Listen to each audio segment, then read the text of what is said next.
Well, there's a lot of unique about autistic prayer, and I could talk for an hour or two. But instead of that, I want to give a few examples to help illustrate it. First, we often think of prayers requiring a certain posture, some stillness, some kneeling, or something like that. But the goal of that is to calm the body and prepare ourselves to listen to God, to speak with God. And for autistics, that often is more through stimming. For those not familiar with the term, stimming is a repetitive bodily motion that autistics tend to do to regulate ourselves. The most common stereotypical is like you're flapping your hands or something like that. And some can even be more directly related to prayer in the sense like you could say the Jesus prayer over and over again, or the Hail Mary. I know myself, I'll tend to sit in a rocking chair and rock back and forth as my kind of stimming. Second, our challenge with the theory of mind can affect our prayer.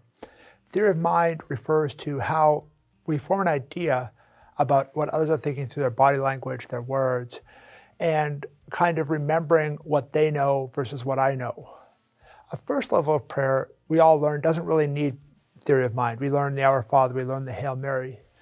But the next level requires a little bit of theory of mind because we start to conceptualize what God might be thinking. And that could be a little tougher for us on the spectrum. I think later on this challenge actually helps us move along a little quicker, go a little deeper, as the neurotypical theory of mind can become a bit of an obstacle. The filters that help neurotypical people get over the early steps are there once we get closer to God.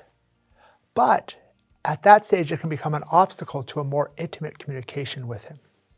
Third, I think each person prays about the joys and challenges they experience.